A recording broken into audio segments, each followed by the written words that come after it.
Hi guys, welcome to a new video. In this video, we'll be making this Ankara palazzo shorts and top. It's a really simple tutorial. If this is something you like, please keep watching. Also, don't forget to like, share, comment, subscribe, and turn on notifications so you'll be notified whenever I make a new post. Thank you.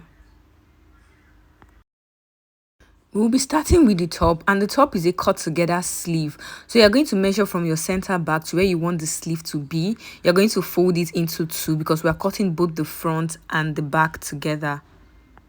From my center back to my sleeve is 18, so I mark 18 inches. I came down by 1 inch to get my shoulder slant. For my neck width, I used 3 inches, and then I came down by 1 inch. That is for the back. Remember, I'm cutting the front and the back together. I'm also marking 3 inches, which is going to serve as the neck depth for the front. From my neck measurement, my neck width, I'm going to connect a line to get to my shoulder slope, and that's what I've done. I came down by 10.5 inches from my shoulder slope to get my sleeve opening.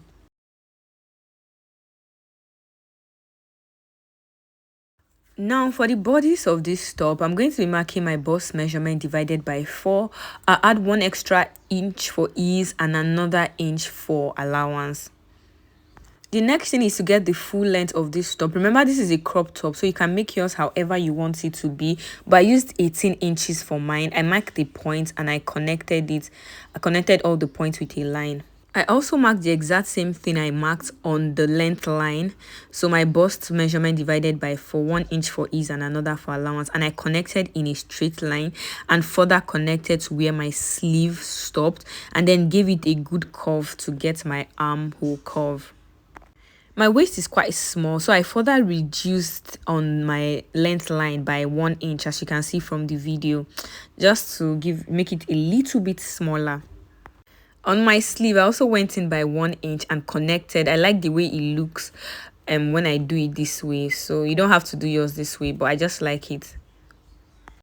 After cutting out, I separated the front from the back, so that's me removing the back, and then I'll go ahead to cut out the neckline for the front, which is 3.5 inches.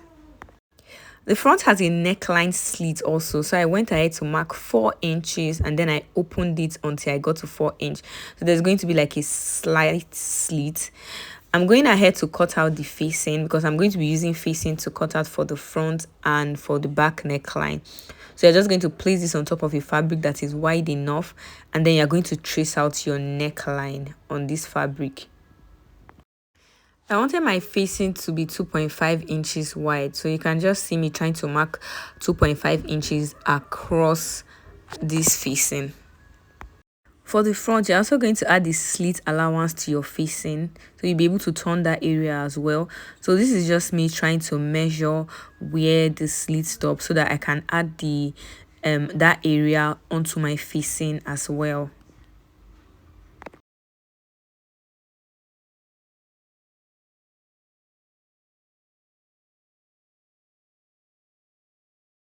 After cutting, this is what the facing for the front looks like.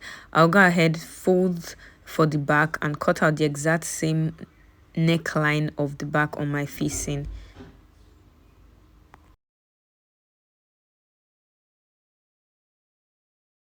After getting the facing, the next thing to do is to go ahead and place the facing on the fabric, right side facing each other. Go and stitch by 1/2 inch round the neck area. After doing this, you're going to repeat the exact same process for the front neckline. You're going to place the neckline right side facing each other, and then you're just going to trace it round the neck area down to where you have the slit, and then right back to the top. I serged the edge of the facing and use gum stay, and this is what it looks like. This is exactly what it looks like for the front also after turning with my facing. The next thing to do is to place the front and back right sides facing each other, just like I've done. So after doing that, the next thing you're going to do is to open this up. Please just watch what I'm doing, and then you're just going to stitch facing to facing, fabric to fabric, right sides facing each other. Just watch what I've done. So just open and stitch until you get to the end of this.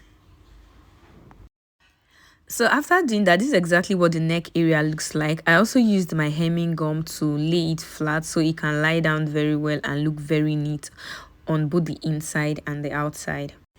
As you can see, this is a very simple top. We're almost done. The next thing to do is to go ahead and hem your sleeve.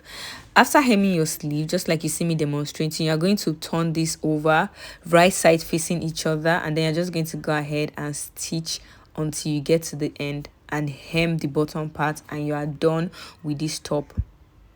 The next thing is the shorts. Now for the short, to cut out the fabric, you are going to be dividing your hip measurement divided by 4 and add extra 5 to 6 inches, and then you get the length you want and add an extra 3 to 4 inches. Now I want the length of these shorts to be 16 inches, but I've gone ahead to mark 18 inches, and you can just see me trying to get my waistline. The next thing to do is to get my crotch line, and for my crotch line, ideally it's supposed to be 10.5 inches, but I added extra 1.5 to make it 12 because this is a free pant. The crotch is not supposed to be tight at all. I'm just going to extend the lines, and this line I'm extending is my crotch line. I'll come up by 2 inches from my crotch line to get my hip line. I'll also go ahead and extend this line to make it visible. So I'm going to label waistline, I'm going to label hip line, crotch line, and length of shorts.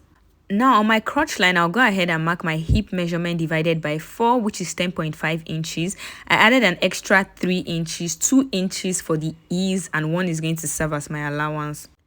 I'll mark the exact same thing I've marked on my crotch line. I'll also mark it on the waistline, and I'm going to extend like so in a very straight line. After doing that, the next thing to do is to get my crotch extension, and I'm going to be using 2 inches. You can just use your hip measurement divided by 20 to get your crotch extension for the front. And then I got a curve like this using my free hand, but you can use your French curve. So ideally you are done for this style. The waist is as wide as your hip because you're going to be inserting rubber, but because my waist to hip measurement proportion is actually a lot, I like to use my actual hip measurement on my waistline. Whenever I'm making a pant that has rubber, I use my actual hip measurement on my waistline. So this is me using my actual hip measurement, which is 10.5 inches, and then I'll be adding 1 inch, which is going to serve as my joining allowance. This helps the style to not be very puffy, so I like how it comes. I connected what I got to my hip line in a slight curve, and whatever I got on the crotch line, I went ahead to mark it on the hip line. I also decided to go in by 1 inch and then just connect to the crotch line, and that's actually all for the front of this pant. I'll go ahead to cut following on the lines that I have already made.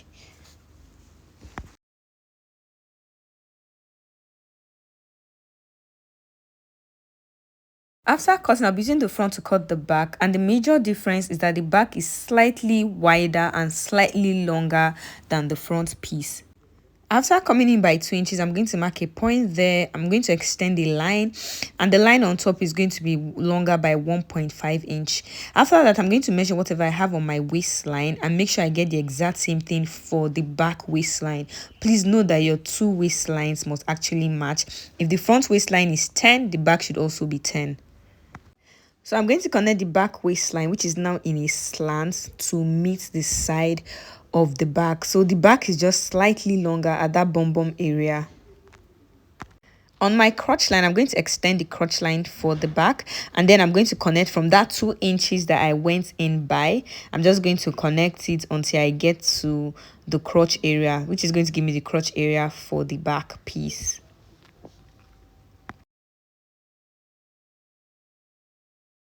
Now after doing that, the next thing is to extend my crotch extension by 1 extra inch for the back. So this is just me marking 1 inch until I get to the end of the short.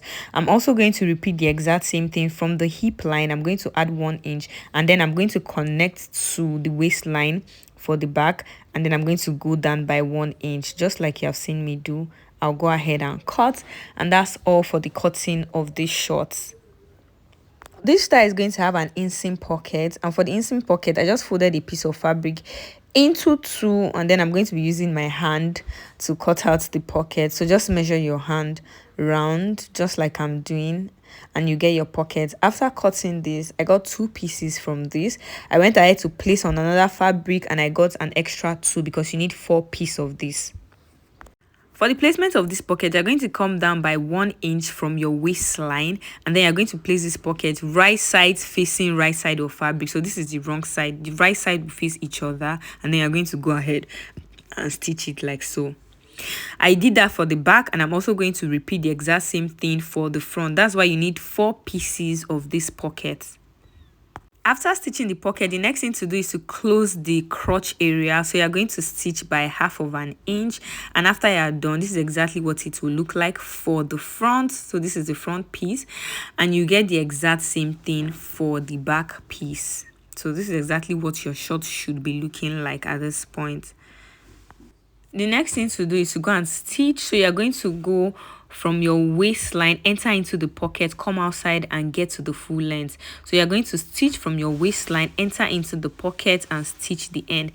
After doing that, you're going to join the crotch. I use the pin to pin this so it will be easy for me. Make sure that your crotch, they are well aligned, both the front and the back, and then you're going to stitch using 1/2 inch. When I was cutting, I left an allowance of 1 inch, but I ended up using 1/2 inch allowance to join everywhere because this is actually a free pant short. Sorry. When I was done, this is exactly what it is looking like. As you can see, this is the inseam pocket, and this is exactly what you'll be getting. The next thing to do is to go ahead and hem the bottom part to get your desired length of shorts.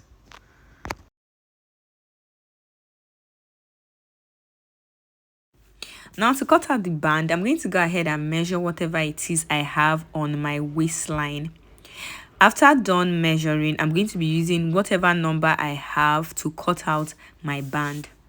Now to cut out your band, you actually have to measure the size of your elastic. That's what is going to determine how wide your band is going to be. As you can see, this elastic is 1.75 inches, and the length is actually my waist measurement minus 5 inches.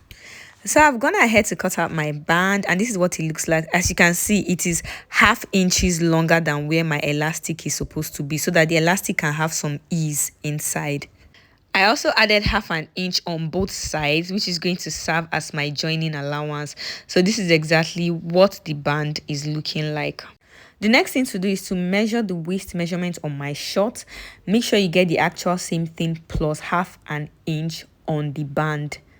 So I've measured, I've gotten it, and I'm just trimming out the excess. The next thing to do is to open up this band, and then you're going to place the band right side facing each other to join the band together. So you need the band to just be one piece. And before doing that, I'm going to make sure I get the exact waist measurement of my short, and I'm marking the point there. As you can see, that's the point where I'm going to be joining. Now, if you don't have an eyelet, the simplest way to make an opening on your short where the rope will pass is to open up one side of this. So please just watch what I'm doing. So you are going to make a middle in the point of one part of the band. This point is the part that is going to be open so that you can pass your rope into it. So you are going to stitch on the point before it and stitch back, stitch on the other side and stitch back, so that other part will just be open to enable you pass your rope. So I have gone to my machine to stitch down. I stopped where the chalk stopped, opened that point, stop stitch and continue to the bottom part, and as you can see, there is an opening there. After, and then I'll go ahead and fold. I'm just showing you where the opening is. You can see me trying to use my safety pin to pass into it. Now the next step to do is to attach this band to your shorts. Now the part that has the opening will actually be in front, and it will be on the upper part. So you are going to place this band right side facing wrong side of shorts. Please listen carefully and watch what I'm doing. I'm placing the right face of the band to the wrong side of the shorts. So you're just going to go ahead. You can go ahead and pin it down round. So right side of your band to the wrong side of your shorts, and the part that has the opening, make sure is the part facing the outer area. So please just watch what I'm doing. I'm actually done stitching. As you can see, this is exactly what it's looking like. So the part that actually has the opening, see, that is the part that when I'm going to place now on top of the other part that I have stitched. So this is exactly what you are going to have by the time you are done. This is what it looks like. You can go ahead and pin it down so that it will be easy for you to top stitch. Now this is what you have. I'm just going to go ahead and stitch it round, but I'm going to stop somewhere at the back, leave a little opening where I'll be passing my elastic. I'll go and stitch it and I'll come and show you. After stitching, this is what it looks like. Now on that opening that I made at the back, I'll go ahead and insert my elastic using a safety pin. So this is me just inserting the elastic, and then I've brought it out at that end, and then you're going to place one on top of the other, and you can stitch it like 3 to 4 times so it will never lose. After doing that, you're going to insert the rubber back into your band, and then you're going to stitch that area closed. After I was done inserting the rubber, this is what it's looking like. As you can see the opening. So I'm just going to go to my machine, stretch it, and then I'm going to close it up. The last step is to make a casing where my rope will sit inside the shorts. Now you can see where the hole is. This is exactly where the hole is. So I'm going to stitch on top of the hole, and I'm going to stitch under it to create a casing for my rope to sit in. So I'm going to go to my machine and stitch round. So stitch like 2 lines, one on top and one underneath the hole. I'll do it round. This is a little technical, so just make sure you are stretching the rubber as you are sewing. Make sure you are stretching the rubber as you are sewing. The next thing to do is to use my safety pin to insert my rope into the casing I have made on the elastic, and this is exactly what you are going to have. You can see there's a rope on top and there's a rope under, 2 ropes. That's actually all for this tutorial. If you enjoyed the video or you have other questions, please leave your questions in the comment section. Also, don't forget to like, share, comment, subscribe, and turn on notifications so you'll be notified. I really appreciate if you can drop a comment, because this actually helps the algorithm to push my video to more people. Thank you very much, and see you in my next video. Bye.